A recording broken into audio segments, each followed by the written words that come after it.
Some stories don't fade with time. They linger in shadows, in silence, in the places we're told not to look. Welcome to Echoes in the Dark. They call it Helltown. Nestled in the forests of northern Ohio, just outside Boston Township, lies a place that's been swallowed by silence. Winding roads lead to nowhere. Signs warn you to stay out. And at night, the woods seem to breathe, but it didn't always look like this. In the 1970s, this was just another quiet Midwestern town. Then, without warning, the U.S. government began buying up property, house by house, street by street. They claimed it was part of a plan to create a new national park. Residents were forced to leave. Schools shut down. Churches boarded up. The entire town was cleared. But something didn't add up. The park never opened. The buildings were left to rot. And soon rumors began to spread. Locals started calling it Helltown. And not just because of how quickly it was abandoned.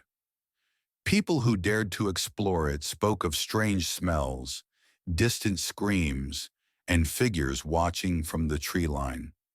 Some claimed the government was hiding toxic waste there, that experiments had gone wrong, and something was still living in the woods. Others said it was a hot spot for satanic rituals, that an old church at the center of town was used for dark ceremonies, and that the windows were boarded up not to keep people out, but to keep something in. There were whispers about a bus left in the woods. No engine, no tracks, just sitting there, rusting. Legend says if you stand near it too long, you'll see something inside, something that shouldn't be there.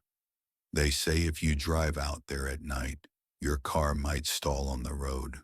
You'll feel watched, followed, and if you keep going, you'll find dead ends that weren't on the map, roads that weren't there the day before.